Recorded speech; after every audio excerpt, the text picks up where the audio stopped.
You're listening to the No Schedule Man podcast with Kevin Bulmer, exploring real stories and lessons learned with a variety of special guests. To learn more about Kevin and to access other episodes of the podcast, please visit noscheduleman.com and connect and contribute at No Schedule Man on Twitter or Instagram and on Facebook, YouTube, and SoundCloud, all /No Schedule Man. Thanks for listening and enjoy the No Schedule Man podcast. I've been known to struggle with reality, not that it is any real mystery. Our question today is, how cool can kind be? And can compassion, community, and caring be capitalized on, not in a manipulative way, but as a means of generating good with good? I'm Kevin Bulmer. Welcome. It seems like this should be a simple question to answer, but the more I really dive into it, the more fascinatingly complex it becomes to me. Can a for-profit business be built and thrive on kindness and compassion? Our guest today, Cindy Brett, is interested to find out. Cindy has spearheaded a movement called Kindnessology, which you can find on Facebook, and I'll make sure that I link to it on the blog post for this episode, which is number 57. Cindy is a life success consultant who has studied about the mind and the creative process throughout her career. She has learned there are exact laws in place, which, if we implement them, create unrivaled serenity and harmony throughout our lives. Cindy feels that it is her purpose to more deeply understand how it is that we create our own lives and how we can inspire others to do the same. Cindy has studied with many of the great authors and teachers over the last dozen years, including Dr. Deepak Chopra, Dr. Wayne Dyer, Byron Katie, Zig Ziglar, Victor Hansen, Les Brown, and others. She's been personally mentored and coached by Bob Proctor, among others. And as you'll hear, our common interest and attraction to Bob became what I thought was an interesting point for discussion. As I've said before, each and every one of the conversations in which I'm privileged to participate through this podcast is unique. But even amid that context, there are some that simply stand out as going somewhere completely unto themselves. In other words, many of the conversations follow a typical kind of cause and effect cadence of me asking questions, listening with great curiosity and interest to the answers, and then continuing that process over and over until the hour is up. But every once in a while, a discussion takes on a life of its own. And I'm pretty sure that's what happened here with Cindy. That's certainly how it felt while it was happening, and it was really a wonderful thing to be a part of. Among the many incredible things that stood out from my conversation with Cindy Brett were, number one, the privilege of awareness. I had yet to hear anyone describe awareness in quite this way, using the word privilege. It felt completely appropriate as soon as Cindy mentioned it, for I'm one who went without that privilege for so much of my life, though it was always available to me. However, when the light goes on, it's a tremendous gift when it does. Like seeing the world through black and white for so much of your life, and then suddenly everything just flips into color. Cindy's right. It is a privilege. It's one everyone deserves as well. Number two, pain as an agent of change. I asked Cindy what precipitated her transformation, and she quickly answered with one word: pain. She said pain got her looking into how she could change her life. Now, this is further evidence that every challenge is an opportunity, no matter how dark or suffocating. Pain can bring more pain, or it can be the catalyst for change. It doesn't necessarily make it easy, but it does make it possible. And as with awareness, it starts with a choice. And number three, Cindy says, stay with it. She noted that when we focus, or what we focus on, expands. And I was probably turning a little bit red when she talked about how common it is for people who like to learn and grow to kind of flit about from book to book to book and course to course to course, gobbling up information and forever searching for what they perceive to be that missing piece of their puzzle. It felt like she was describing me exactly. Cindy suggests to take certain material and to stick with it, stay with it, and then really deeply absorb it. My immediate impression was that was great advice. Now, we did eventually steer back around to Kindnessology, but I think you'll find this entire conversation completely enriching if you're in any way interested in mindset and manifestation. What a gift it is to be connected with this woman. Here's the conversation with Cindy Brett on the No Schedule Man podcast.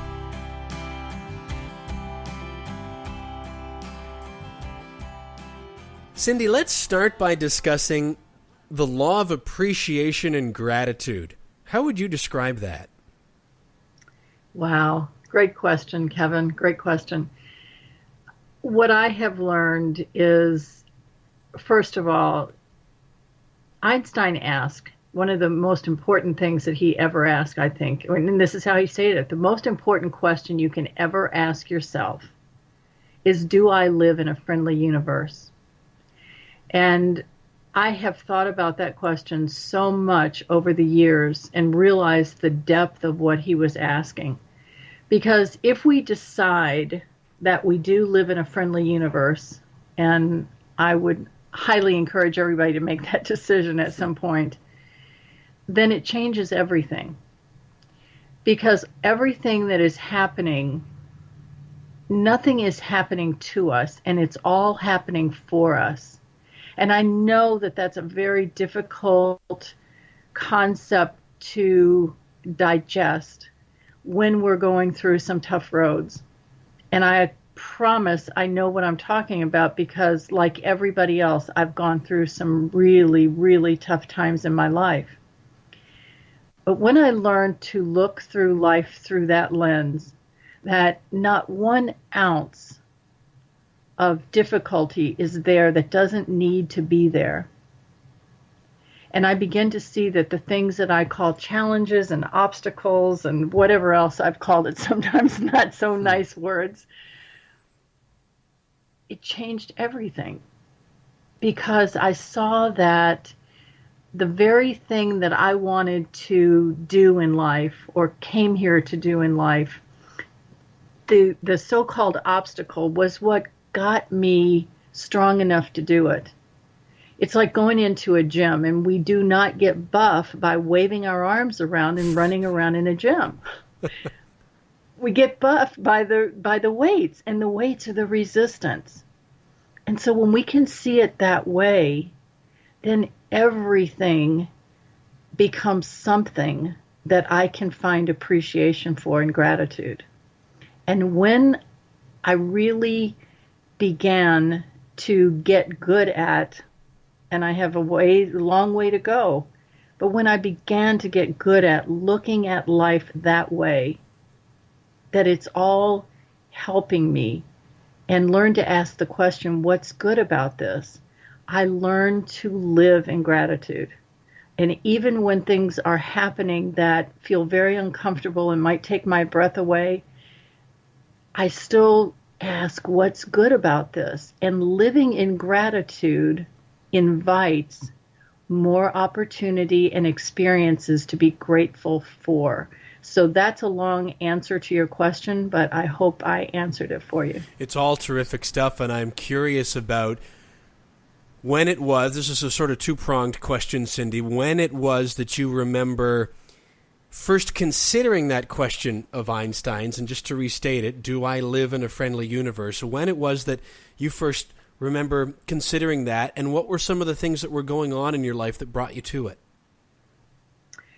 Well, when I first was introduced to it was years ago when I was studying with Bob Proctor to become a coach. And oh my gosh, the process has been a real adventure, because back at that time, I thought I understood things that I've come to realize I had no clue. I mean, no clue. And so I would ask that question, but I really did not have any idea of the depth of it. And that's what I'm speaking about. And so at that time, it was just like, oh, isn't that a neat question? And yes, I live in a friendly universe. And the time that I can really speak to in beginning to have a true understanding of what that meant and what it meant to decide that I did, in fact, live in a friendly universe, or the consequences of deciding that I didn't, was about 5.5 years ago when my father passed away. And that was a year, it was 2011. It was a year that I can absolutely describe as one that took me to my knees. And my father passed away, and it was unexpected. My father was absolutely my hero. He was a Marine in World War II. He was shot on Iwo Jima, had a Purple Heart. He was a true gentleman. And within 2 weeks of my father passing away, my 7-year relationship ended. And both of those were unexpected. And literally overnight, my life changed. Finances, just everything. And within that year, my dog died, a business collapsed. I mean, it was just friends passed away. It was really one of those times that I think it literally makes or breaks a person. And for a long time, it absolutely broke me. And at that time, if someone had said to me, "Do you live in a friendly universe?" I probably would have just cried. I don't even know that I'd have had an answer. And I really was to the place where I had to look at everything. And actually, I would change that to say I got to look at everything, because during that time, it certainly was unpleasant, and I couldn't have pointed out the good about it. I just couldn't do it. And I remember shortly after all this happened, someone that I considered one of my dearest friends said to me, "Well, Cindy, why don't you just do what you teach?" And I remember thinking, what is that? I'm just trying to breathe here. And so that was the depth of, how this knocked me. And I was just talking about this again last evening, just a little bit. And I said, although I wouldn't wish it on anyone, I wouldn't change any of it.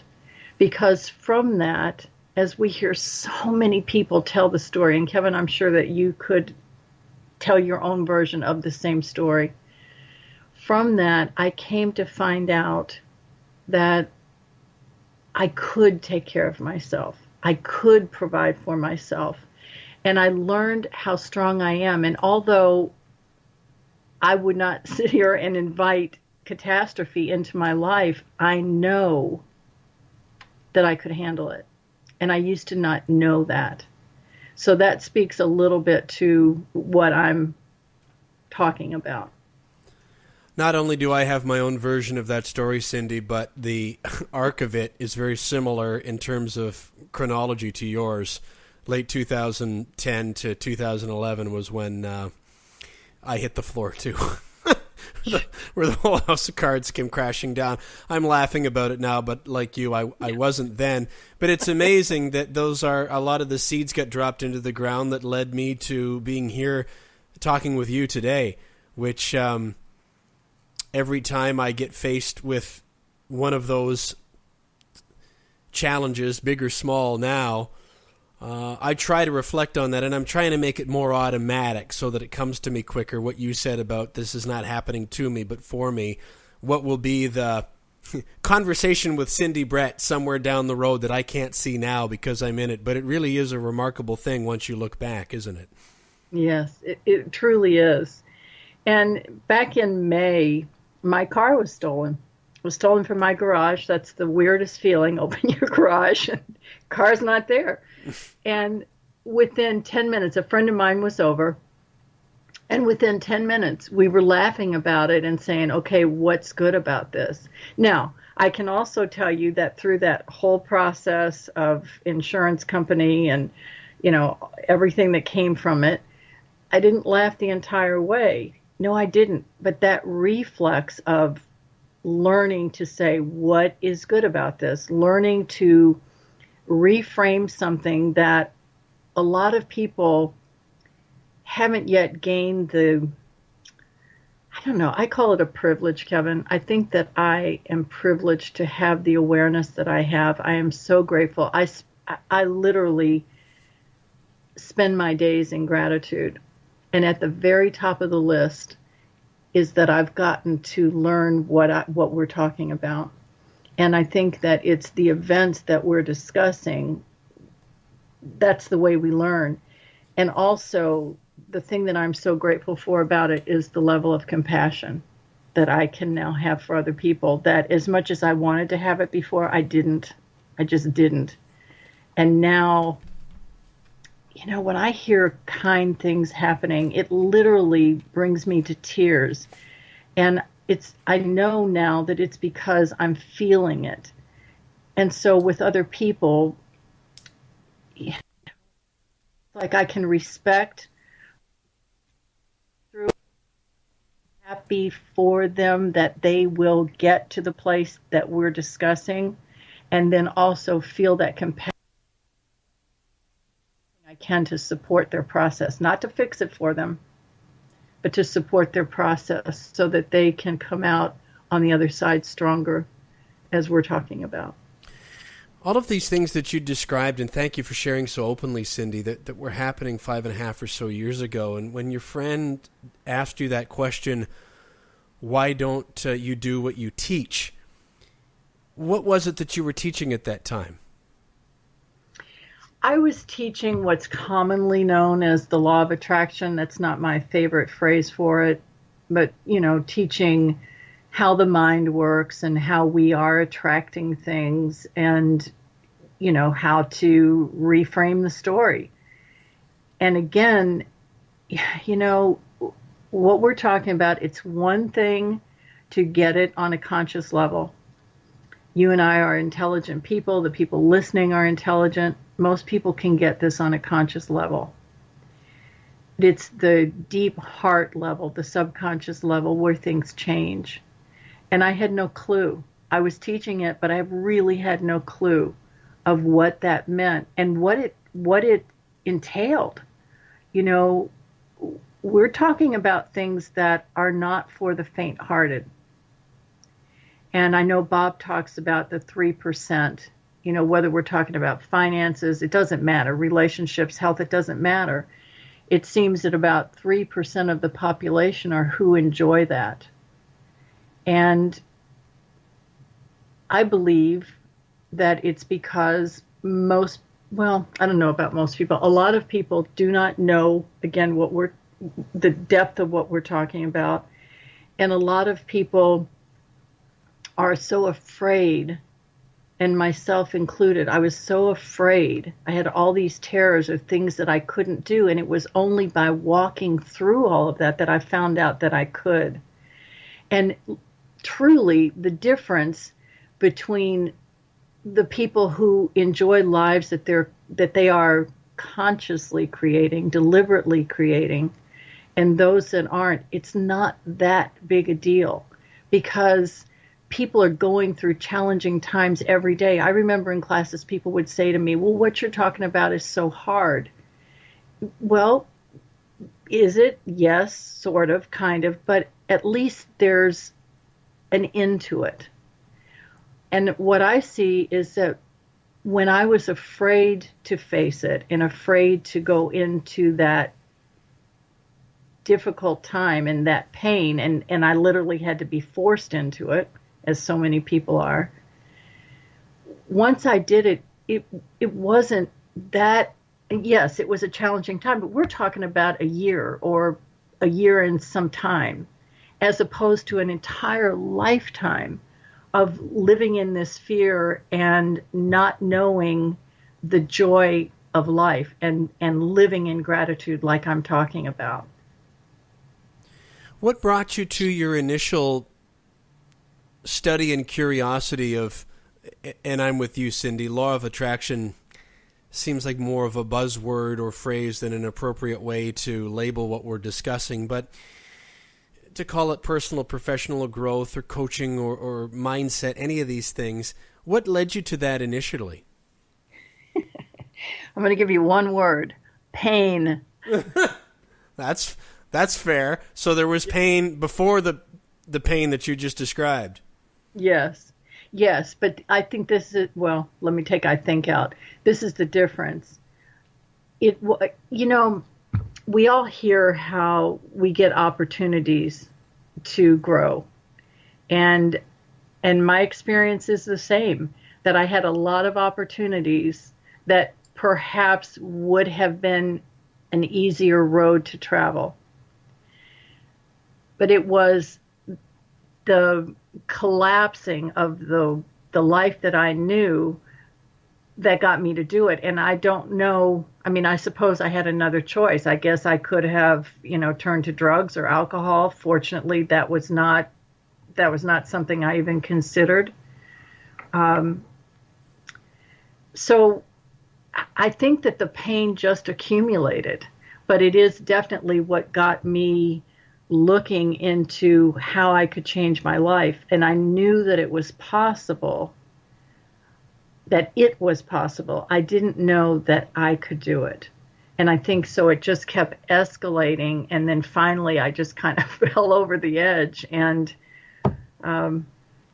I had to do it. And that's where Kindnessology came from. I mean, seriously, in that very dark time, this idea just came to me, and that's it. It came to me. I didn't find it. It found me.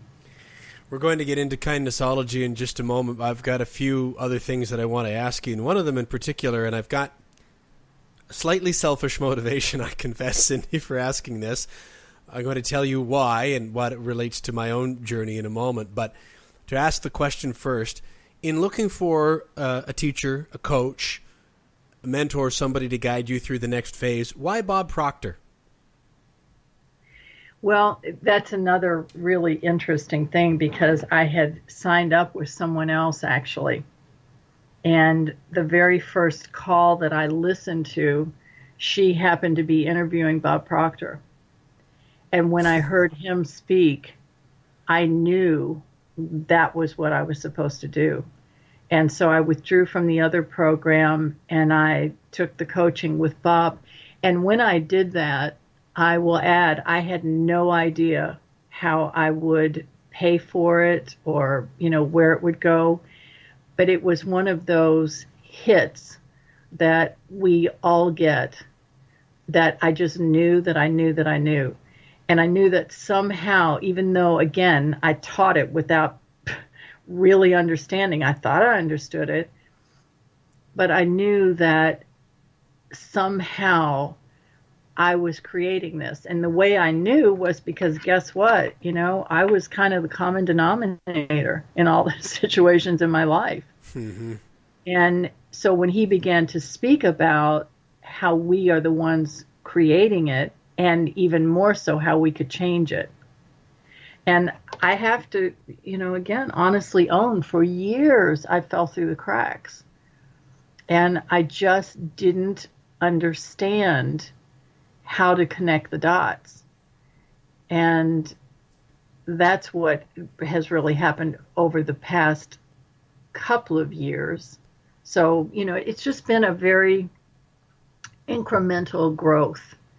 And the really beautiful part about that is I now understand how that happened.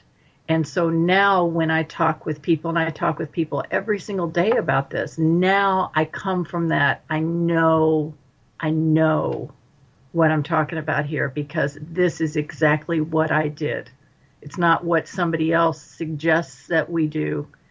This is what I did. And then I had the wonderful changes from that.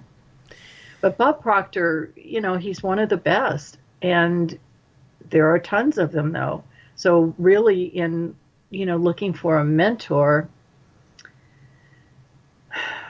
we got to be willing. We've really got to be willing to do the work and realize, like I did, that I was the common denominator. There's nothing to blame. There's no one to blame. And then find out what we really connect with, and then keep checking in. Are we making, is there progress? Is there something in life? Because we can always see what we believe. We're talking about beliefs here. And we can always see what we truly believe, not what we think we believe or we wish we believed. What we really believe is showing up every single day in all of our experiences. If it's financial, look in my wallet, look in my checkbook. That tells me what I believe. Look in my, how relaxed am I? about being able to take care of myself. Same thing in relationships or our health or any of it. And so I also think that life is changing and evolving at such a rate. You know, everybody talks about how fast things are going. Well, I think that everything's evolving. And so I believe that we are more supported than we've ever been in being able to make these changes. But, you know, Bob was just the guy, and he was a wonderful influence in my life. May I interject a short anecdote of my own? Because I think you'll get a kick out of it. I'd love for you to. So I asked you about Bob because when I was somewhere in that vicinity, not too dissimilar to yours, 2011, 2012, it was sometime after the House of Cards had all kind of come crashing down. I remember, Cindy, thinking, well, similar to you, every time I ever had a problem, I was there. I've sort of tried every trick I know, and here I am. And I remember signing the movie The Secret out of the library, and I'm just going to be transparent and honest. I kind of felt embarrassed about it, almost like, I was trying to buy pornography or something like that. Not that I would know what that feels like, wink, wink. But I remember thinking, have I turned silly here? We're going to go with all this stuff. And I brought it home and put it on. And there are a variety of names of people that just about anyone would recognize. Bob was one of them. I had never heard of Bob Proctor. I didn't know who he was. And when he first came on the screen, I remember thinking, again, I'm just being honest, back in the time machine, I thought, who's this goofy-looking old man, like, talking about this and that? He almost came across as a caricature to me. And yet, between Jack Canfield and John Asraf, who I've since connected with, and a whole bunch of others, there was one part, Cindy, from Bob's that kind of reached out of the television and grabbed me by the throat and spun me around the room. And it was the part where, I'm assuming that you've seen it or you've heard something very similar to this from Bob, given that you've had, I don't know him, you do, but this was a game changer for me. And I'm paraphrasing, but he was talking about something along the lines of that we think of things as solid things, as matter, but they're not. Everything is energy.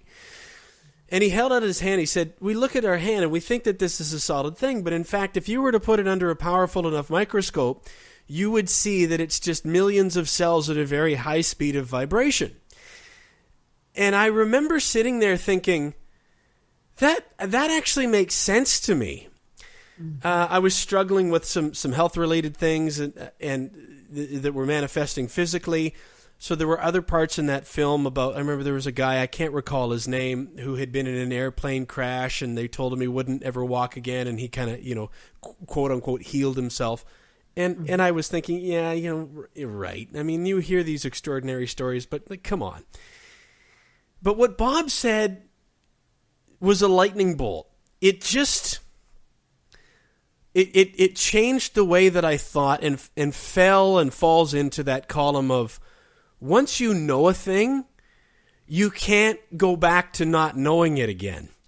Yep. And that door had been kicked open just enough, and it was Bob that did it, that then led me to looking at all his videos about paradigms and that wonderful little diagram about the conscious and the subconscious mind. And I didn't know what a limiting belief was and whatever else. And but that was it for me. And so it's really curious to me to find that we both kind of connected and pulled ourselves forward, thanks in some part at least to him.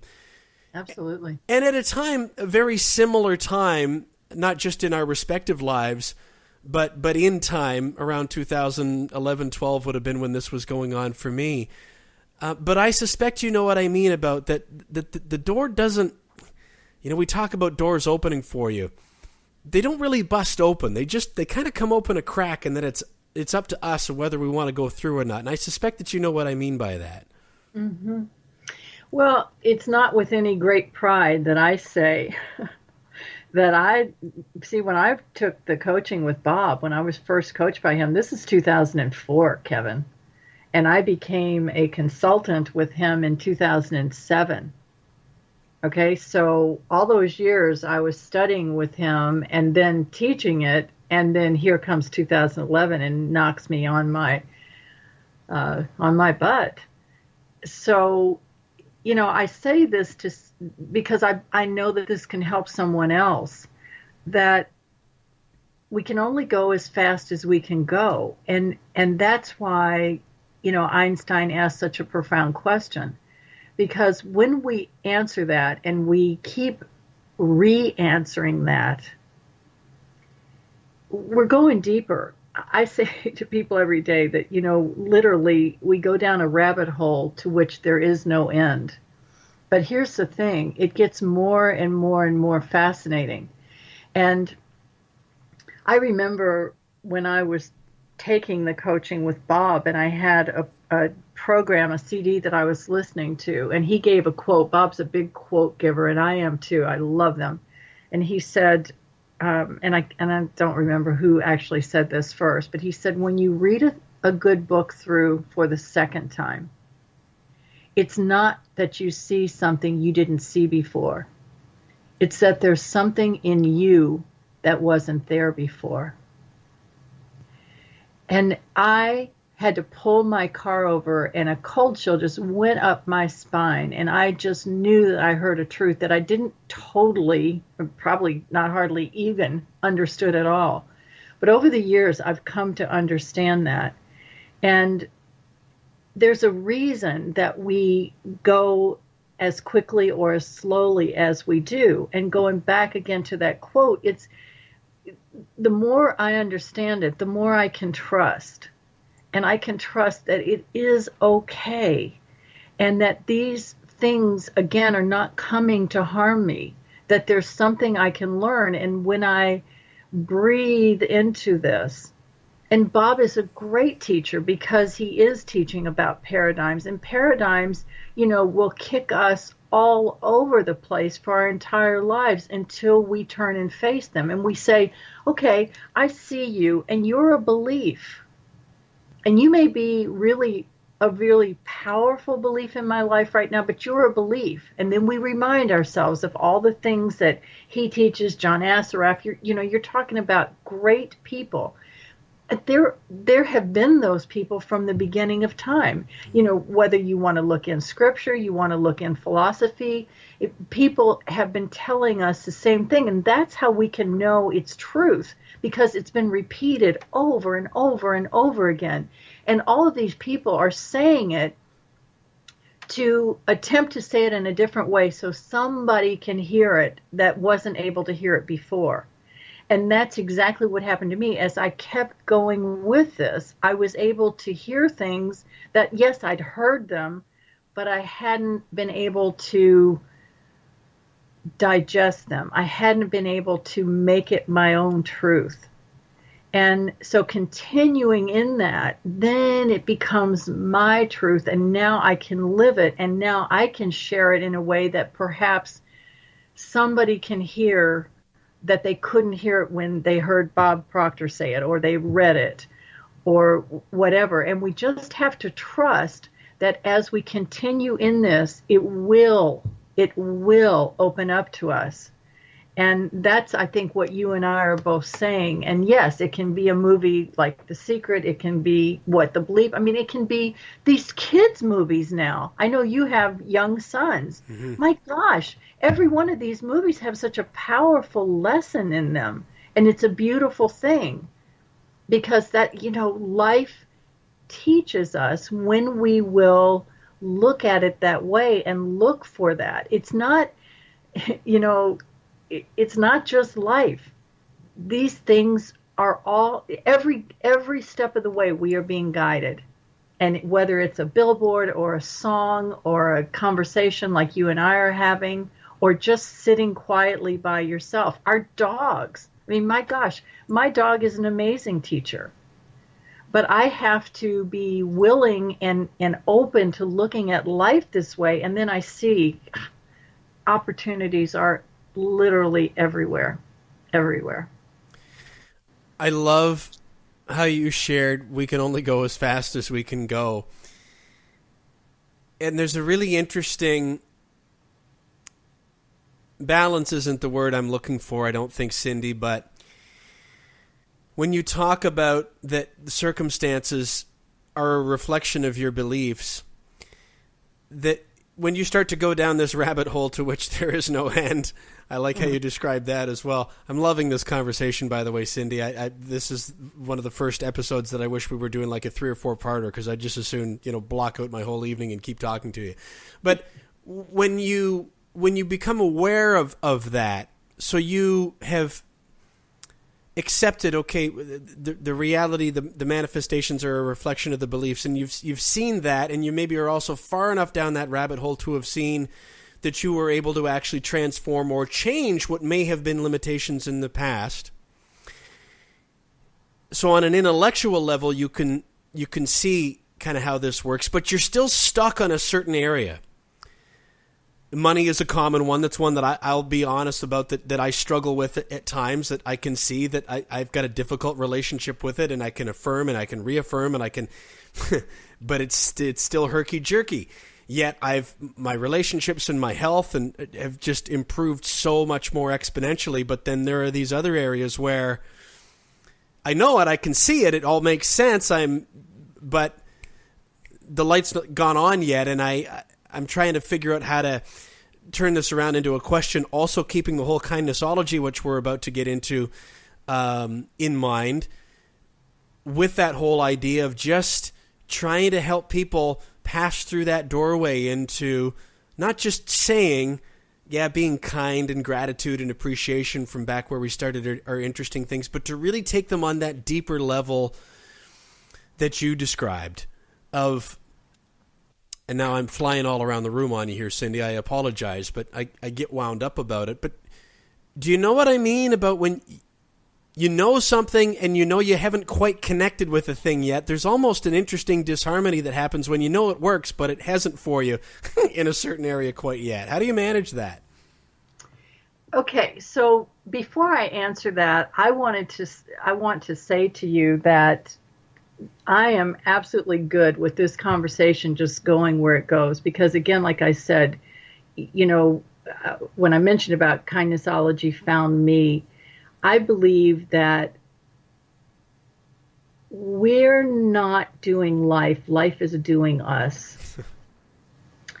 And so we thought we were going to be talking about one thing, and you hear me laughing because I am honestly amused and not surprised.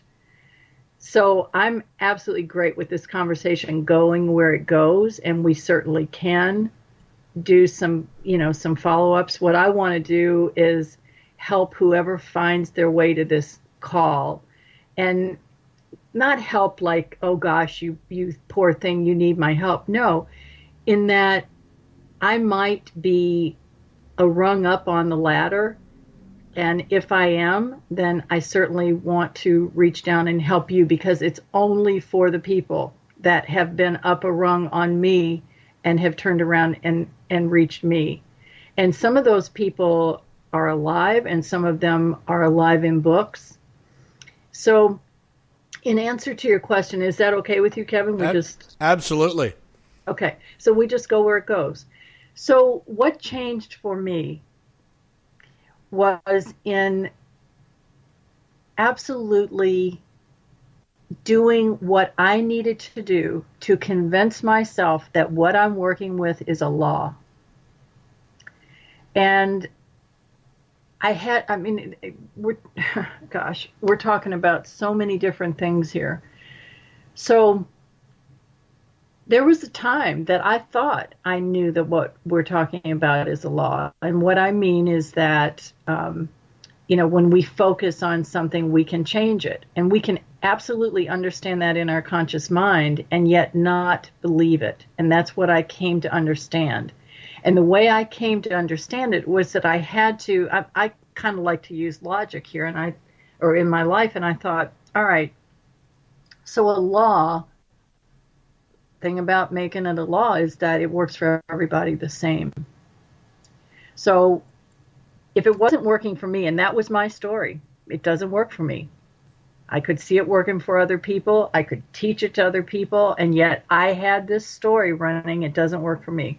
So I had to say to myself, okay, so Cindy, you're going to say that in all of time, you are the one person that the law doesn't work for. Right? Yeah. I mean, and seriously, that's what we've all got to come to within ourselves.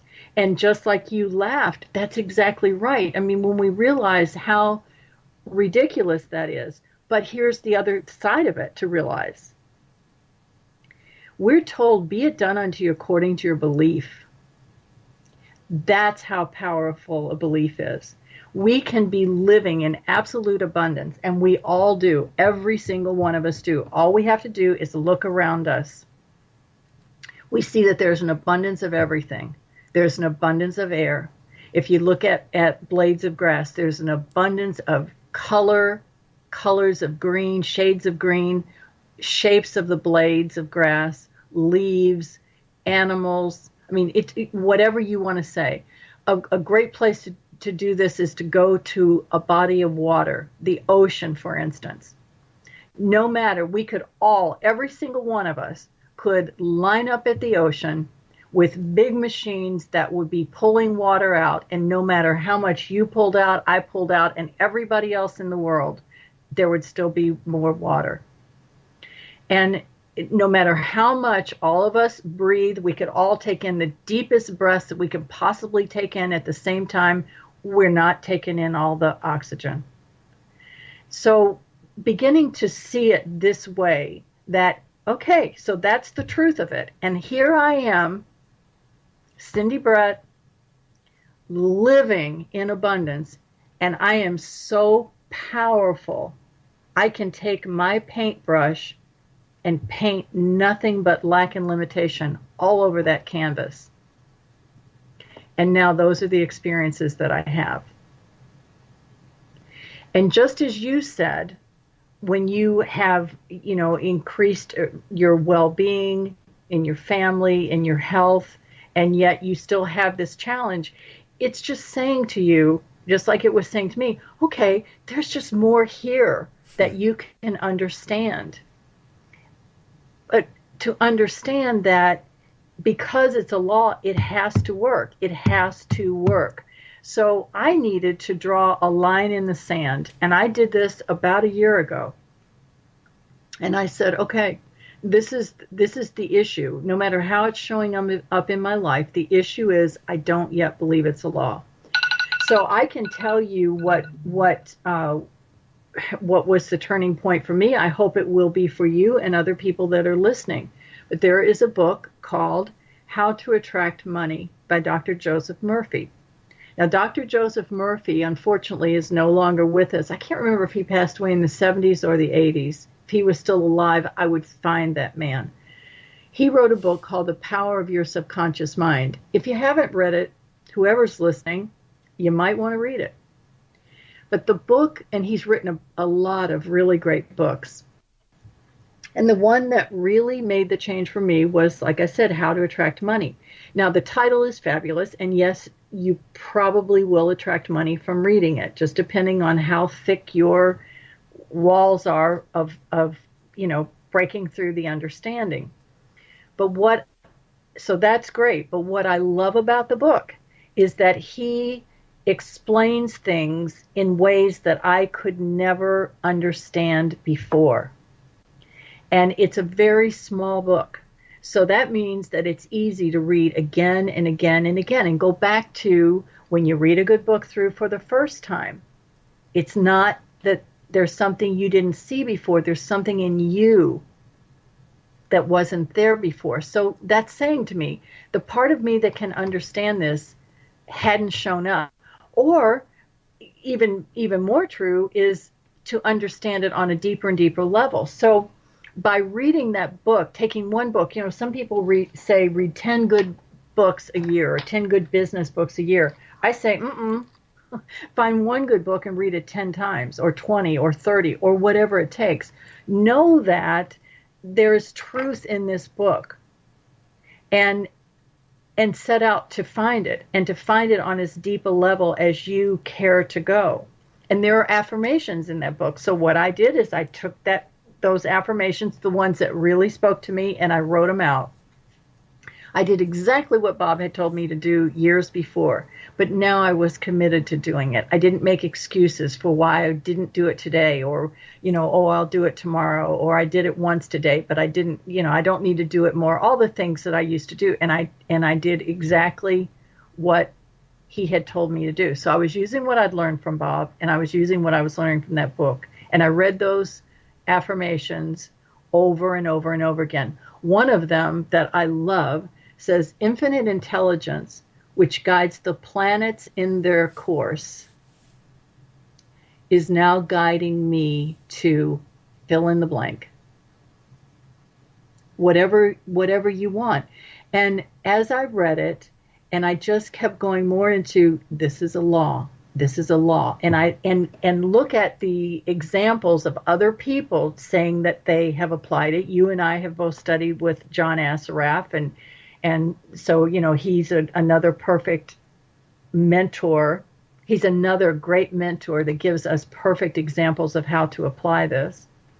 So again, just keep repeating it and going deep, staying with it, staying with one thing. Don't move all over. So many people, myself included, would go from one teacher to the next, to one audio program, to another one, to the next book, just saying, oh, maybe the next one's going to give me the answer. Maybe the next one's going to be the thing. When all the while, what was it the good witch said in Wizard of Oz? You had it all along.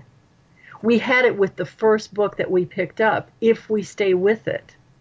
And that's where I think most people miss it, is they feel so desperate that they're trying to find when they had it all along. And again, that's that trust that I am being guided. Infinite intelligence, which guides the planets in their course, is guiding me, and is guiding you, and is guiding every single person that's listening to this.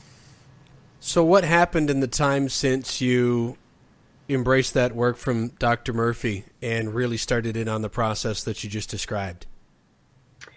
Well, my income has increased exponentially. I don't even know. I'd have to figure out what the percentage is, but it more than doubled from last October. And whereas, I was really doubting being able to provide everything that I needed and wanted in my life, to absolutely I can. And, just watching how the universe literally works it all out. It's magnificent. It's miraculous. It's just a beautiful, beautiful thing. And I live in awe of it. Now, again, all that being said, so here's what's really cool, because finances were a big issue for me too. Now, there are other areas of my life that I'm also incorporating that look like it's not moving. But see, now I know it is. I know it is.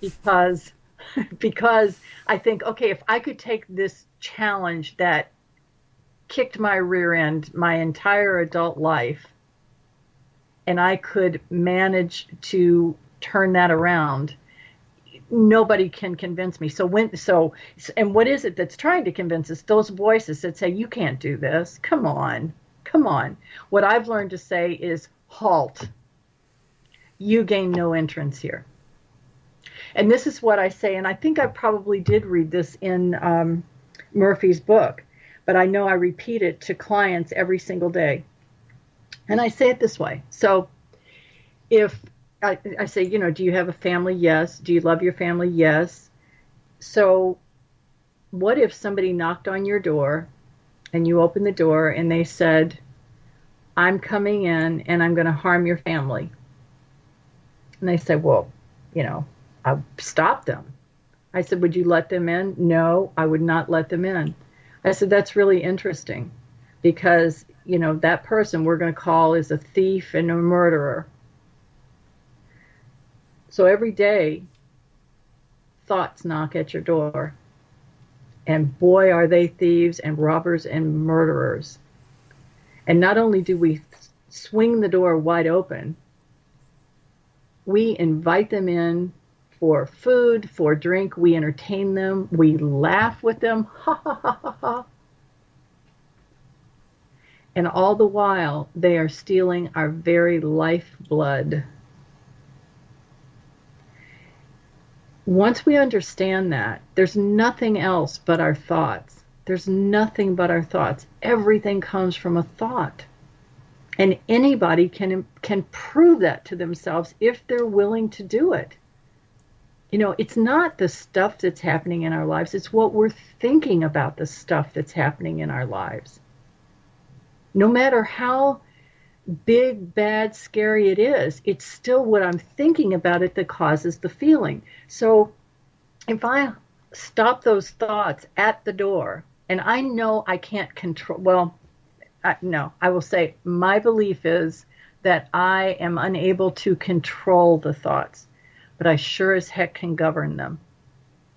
And just like I said, I can say, no, you are not welcome here. You go out and find somebody else to host you. There are tons of people that will. It's not happening here anymore. And that's exactly what I say.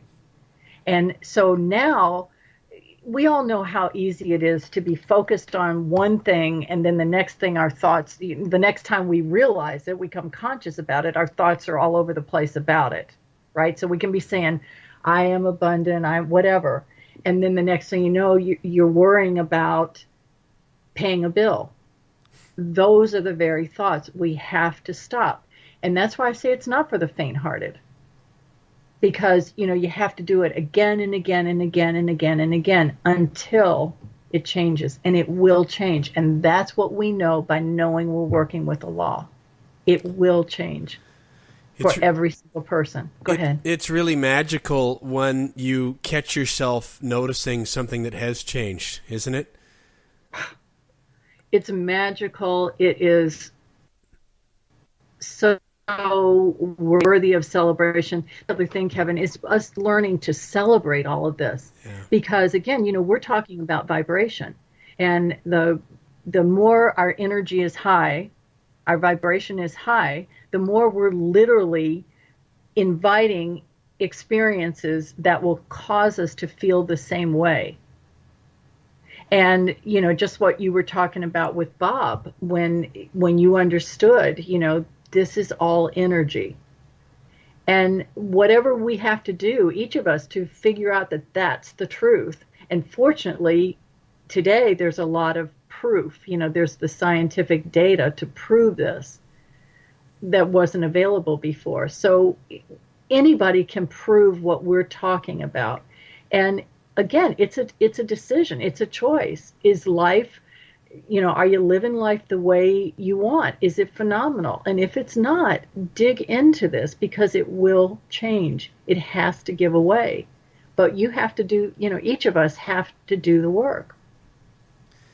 This leads, I think, really nicely, Cindy, into bringing us back to something that I don't think I've even told you this since, but when we chatted for a few moments a week or so ago, whenever it was, there was something that you said that I've not been able to stop thinking about since, because I think that there's such an inherent belief. And to give some context here, we've talked about the power of beliefs, the abundant universe. You gave some great examples with air and with water. You know, we're taught that wealth is the same way. And the backdrop I'm using this as is to where we've used the word kindnessology a couple of different times. When you and I were having a conversation a week or so ago, you told me a little bit about how this idea formed, and you were asking for feedback on what it is, and somebody immediately said, well, that's a nonprofit. To where I took that as thinking, okay, well, the thought of being kind and generating even more abundance from that if the automatic belief is you can't profit from that. Yes. That won't work. That's an energetic disconnect. Not to get too out there on us, but I went away from that conversation, and that was the reaction I had, because I thought, wow, like that's if the idea of we got to be kind and express appreciation and gratitude, but in order to do that, the paradigm is that's a nonprofit, like community development or something like that. We got to take that from column A, progress and capitalism and whatever, and this goes into column B, which is, and once again, I find myself not quite sure how to form that as a question, but I see that as you taking on what could potentially be a really massive shift in a belief system and a paradigm for so many people across the world, and yet this is something that you just feel driven to do even without feeling exactly sure why or how. Yeah, driven, it's a good word for it, and something that I love. So when the idea came to me, and this has been, 4 years in the making, I think, so much came to me. It was just like being, and I've heard other people explain, it was like being like a download. And it would literally wake me up at night and I would say, okay, can we just do this during the day? So, it was coming to me and through me, and it still is. And as I have talked to a lot of people, that's exactly what they said. Well, your idea is a nonprofit. But what I know is that when the idea was given to me, it was very specific that it was supposed to be a business for profit. And the whole reason is for all of us to learn that a business built entirely on kindness, whatever that turns out to look like, can be profitable. And we are talking about a huge paradigm shift, because we know in corporate America, so much of what's going on falls way short of being kind. And yet there are many people that are discovering. There's a whole group of people, I can't think of what they call it, but I think it's Yanik Silver, Yanik Silver, who has kind of spearheaded this. And there's a lot of huge business people who are revamping. They were always very good people anyway. I don't want to say good or bad. They were conscious people who wanted to do good in the world.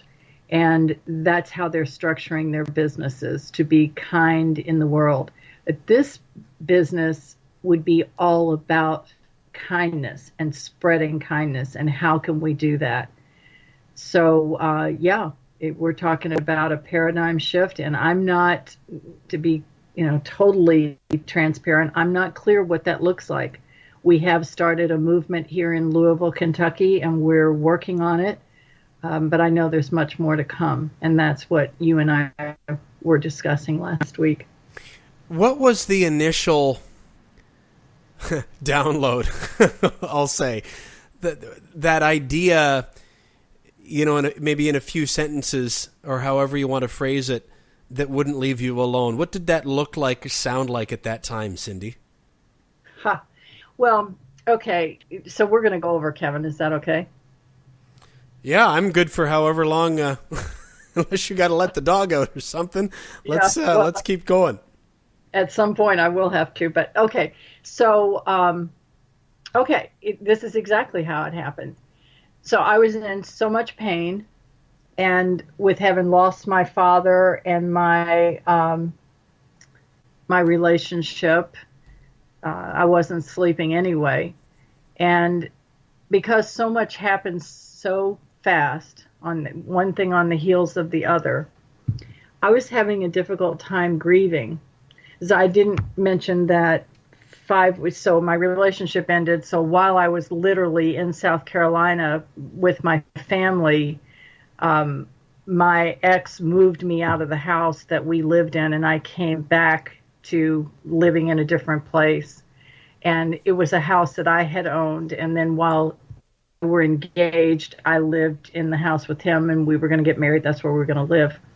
The people that lived across the street from me in my house were people that were about my parents' age. And that was the good part to me about moving back into this house is, I'd live across the street from them. Well, 5 weeks after I moved back into the house, that man who was like my surrogate dad, he passed away unexpectedly. And so that's what I'm saying. There was just so much that I couldn't quite, it was like, when you get caught out in the ocean and the waves are coming so fast and so hard, you can't stand up. So I thought, okay, I have to do something here. And this was actually into 2012. And then the idea took hold of me in 2013. But I thought, all right, I'm going to start watching the Ellen DeGeneres show. I'm going to record it every day, and I'm going to watch it before I go to bed, because I knew that she always made me laugh, and something in the show almost always made me cry. When she does the kind acts for people, it brings me to tears, and it happens from my very core. It's just something that escapes from me. And so I thought, okay, that means the crying will deal with some of the grieving, and the laughing will help me laugh, have some lightness in my life each day.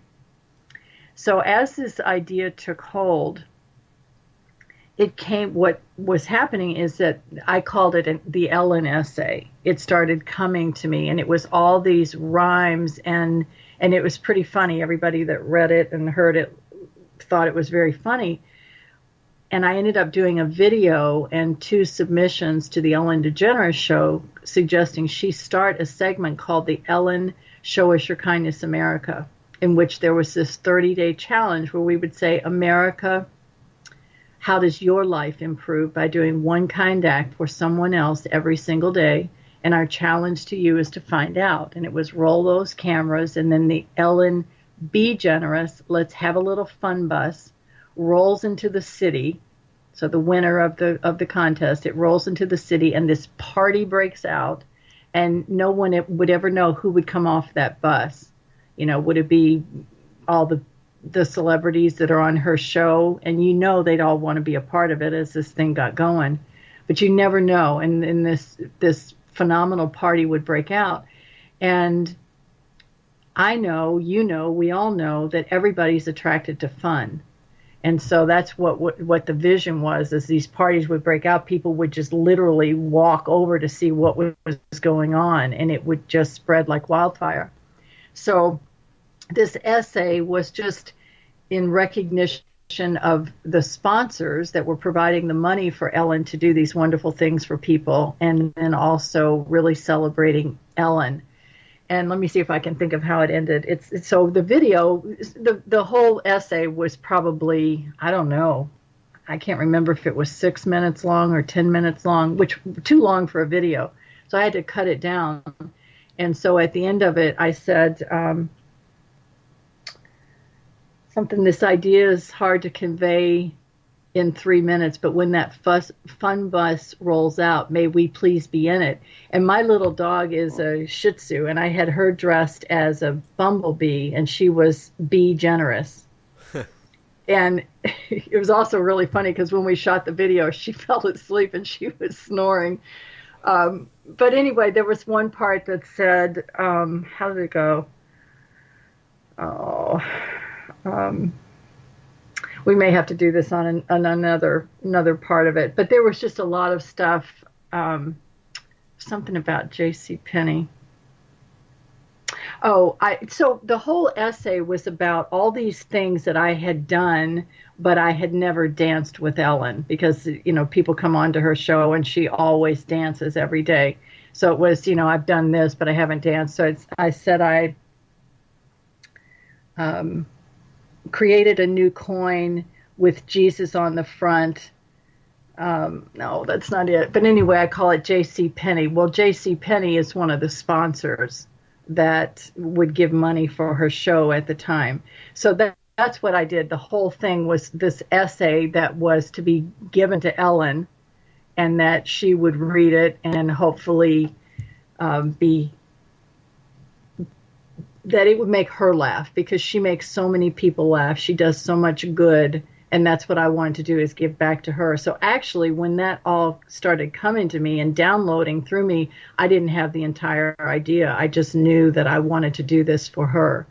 And then somewhere along that line, and I'd have to think about it, but somewhere along the line, then I knew it was Kindnessology, and that name, yeah. So anyway, I don't know that was a very good explanation. Well, I can understand why you were gripped by it and kept awake, because the very act of dancing with those ideas and putting them into action. I mean, I can hear the smile in your voice just recalling what it was like to create the video with your dog snoring, and because it sounds to me, Cindy, like you were in a very dark place at that time, and just honoring that you had received this thought and idea, and the very act of acting upon it, trying to put it into motion, even though that you didn't know what it was all about, brought joy in itself. How fair is that to observe?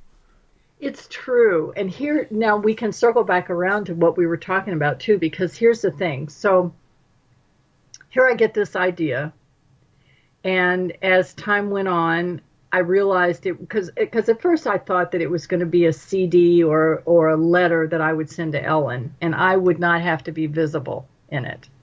And as it grew, I knew that I was going to do this video. So I started telling people I'm going to do this video for Ellen. And so again, we start making these statements about changes in our life, things that we're going to do. And then that thing takes over us. And that's what I'm talking about when I say life is doing us. So I found myself telling people I'm going to do this video. And I remember thinking, it's like, like there were two of me, and I'd look at this part of me that had just said that and say, shut up. What are you saying? I'm not going to do that. And this part of me that was evolving kept speaking up and saying, oh yeah, I'm going to do this. So it probably took me, again, I don't say with a lot of pride, it probably took me 2 years. So it was 2 years ago that I did the submissions made the submissions. I did one in January and I did one in March. And I have yet to hear from Ellen. I don't even know that she's seen it, but I do know that if that's ever meant to be, she will. And then in the meantime, I live in a city where our mayor proclaimed us to be the most compassionate city in the world. And he laughs and he says, I made that proclamation 8 years ago, and so far nobody has challenged us. And it's true. And so the city of Louisville, Kentucky, and the city of Seattle, Washington started this whole movement that's now called the Compassion Games. And now there are cities all over the world that participate. But the first year, and I think it was 2008, it was just these two cities and these two mayors saying, we're going to compete, although they call it cooperation, not competition.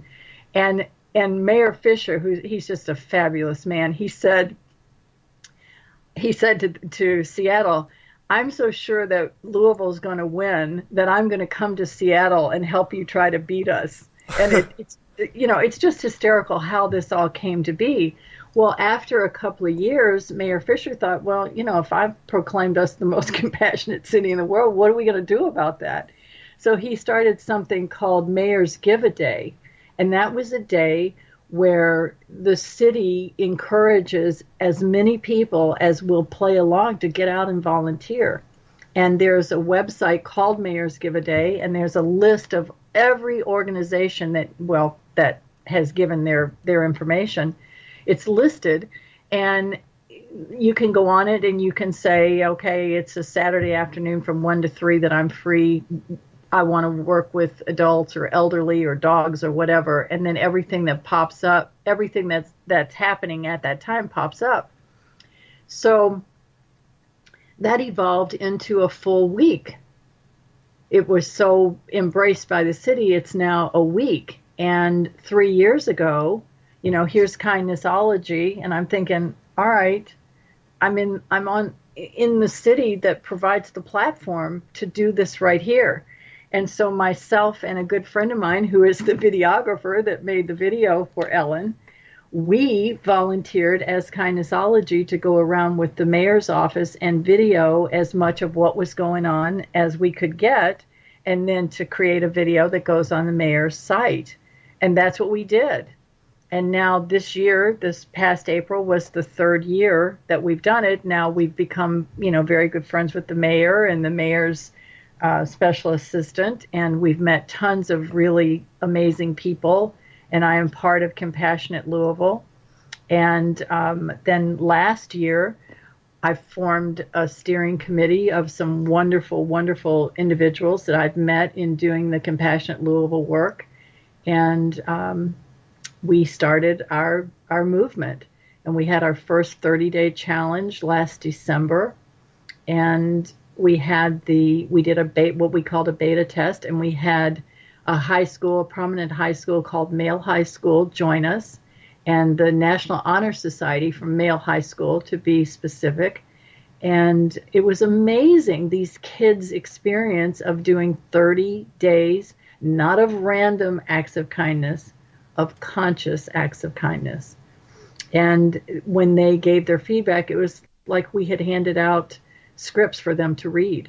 And they talked about just life-changing, these 17 and 18-year-olds, life-changing experience of learning from doing the 30 days. And going back to, the suggestion with Ellen, what was always at the base of that is that, any of us that do kind things for people, we know we're the ones that really feel good, right? I mean, it's great to do whatever we're doing for the person, but we always come away feeling so great. And so I believe, two things. So from that, I believe that when we feel good, when we wake up in the morning and we feel good, not anybody gets up saying, well, gosh, I feel great today. I wonder what harm I could do in our families or in the world, right? We don't do that. The second part of Kindnessology's thought is that there is so much more good in the world. There is so much more good happening in the world than what we read about and see on the news. And going back to what we're talking about with this law of attraction that I put in quotes, what we focus on expands. And it expands in our individual lives. And guess what, friends? It expands collectively. So it's challenging enough if we're doing this in our own lives individually. But when you think about mass consciousness focusing on things that we don't want, war,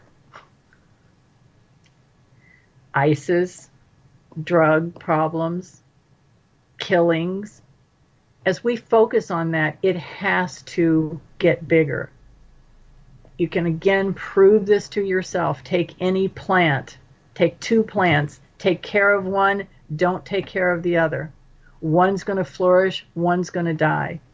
Whatever we give our attention, energy, and focus to expands. So if we can turn it around, and we're the ones responsible for negative news selling. If we don't buy it, it's not going to sell. If we now turn our attention to all the good, that's going to expand. And eventually, I don't know whose lifetime, but eventually, just by law, we can figure out that this is true. Eventually, the other has to die out because we've taken our attention from it. There you go, Kevin. I love it. I suspect and hope, Cindy, that there are many more conversations in our future. That would certainly be my great pleasure. And I'm trying to say pleasure and privilege in the same breath, and so I think I've just made up a new word. We'll leave it at that. But to bring it back around, as it stands today, what are some of the ways that people that are hearing this can participate in or contribute to what you perceive Kindnessology to be, and or what you hope or would allow for it to become? Thank you for asking that.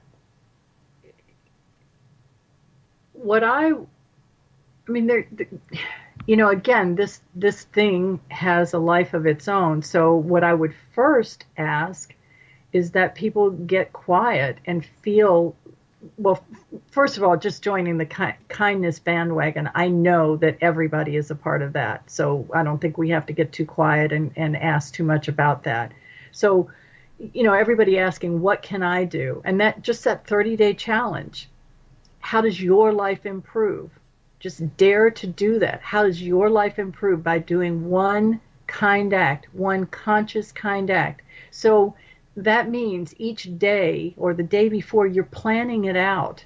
So if the rest of your day is really stinky, that part of the day when you're thinking about what you can do that's kind, and then the next day acting on it, I promise you that part of your day is going to be happy.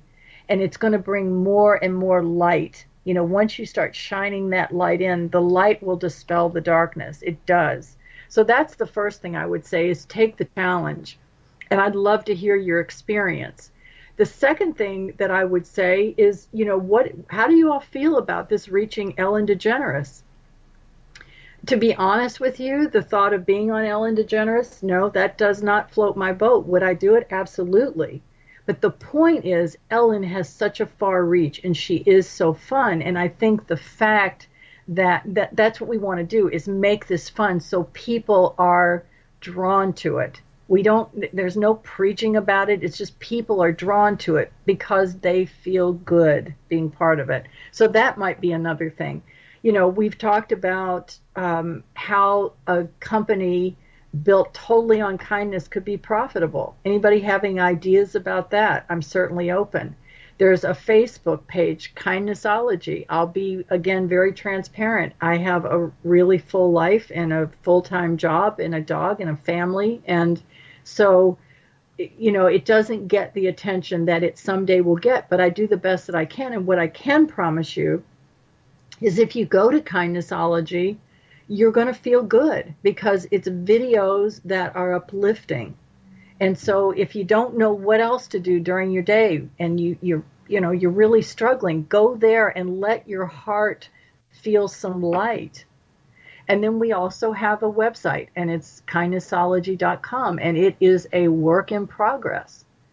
We have people that are volunteering their time, and I, that's the other thing I see with Compassionate Louisville, is I see all these people that have such good hearts, and they're doing so much good, and they're in these dilapidated buildings. And I'm thinking, something is not as it should be here. Well, it is as it should be. It's just that we now, because we're aware of it, we can begin to make changes. So, again, I hope that I'm answering that question. Feel into it and see what it is you think that would help your life be better, and then what can you contribute? Because as you contribute, that's what's really going to make your life be better. Go do things for other people. You will feel better. Cindy, I'm going to go away from this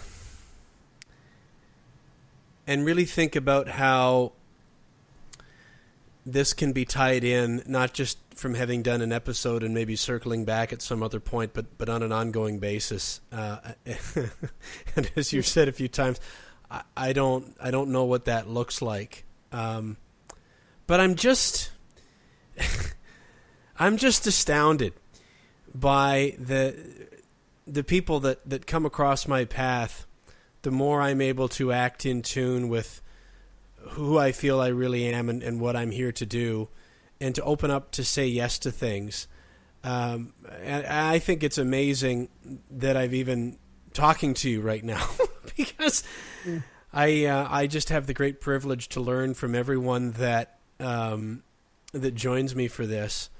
And when I started the podcast, I didn't even really know why. I just knew I had to. I didn't even really know what it was about or who it was for. And 50-something episodes later, here we are. But consider me, and whatever this growing group community becomes on my end, consider it all on board with Cindy Brett and with Kindnessology. And so let's continue the dialogue, because I just believe fully in what it is that you've done, and feel very humbled that download that you got at a very difficult time would somehow or other wander your stream into connecting with mine. And you've done me a great honor by spending this time with me here today, and I want to thank you for that, Cindy. Kevin, really, honestly, back to you. The way you and I connected is me seeing what you're doing in the world and the light that you're shining. And I am just as honored. If we were next to each other, we'd be, no, I'm more honored. No, I'm more honored. No, I am. And, it's really true. I am very honored and humbled and just loving this opportunity to connect with you and put something out there that I hope brightens a lot of people's days. And just know that what you and I are talking about is not something that just happened to us. We've both been very honest about the painful paths that we have walked. And that's what I really want people to hear, is that if you don't see the light, keep walking. And know that even at times that you might feel there's nobody there, we're there. What we're talking about is a connection, and the connection is our consciousness. And that's what Kindnessology is really about. All of us realizing we are connected. There's no accident that we're all here together. And it's about joining arms and helping each other. And that's what you're doing with the podcast. And I am delighted, privileged, humbled, happy, every word that I can think, to participate in any way that I can. And I thank you very much for your time. I really do.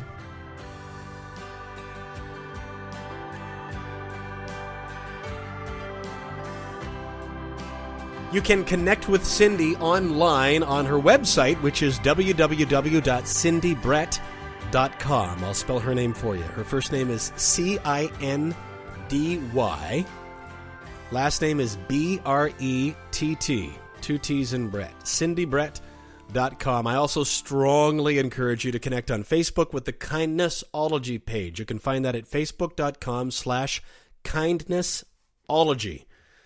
Now, please go there, contribute as to how you feel that we can continue to inspire, encourage, reward, praise, and document acts of kindness in our lives and in the world. And even better would be for you to take the challenge for at least 30 days to see how your life improves by doing an act of kindness for another every single day for a month. Try it, and then post your progress on the Kindnessology page, facebook.com/kindnessology. Now, if you enjoyed this conversation with Cindy Brett, I'm pretty sure that you're going to love last week's episode as well. It's called Letting Go of Limitations with Susan Kovacs, and it was terrific. That's episode 56. You'll also like episode 51.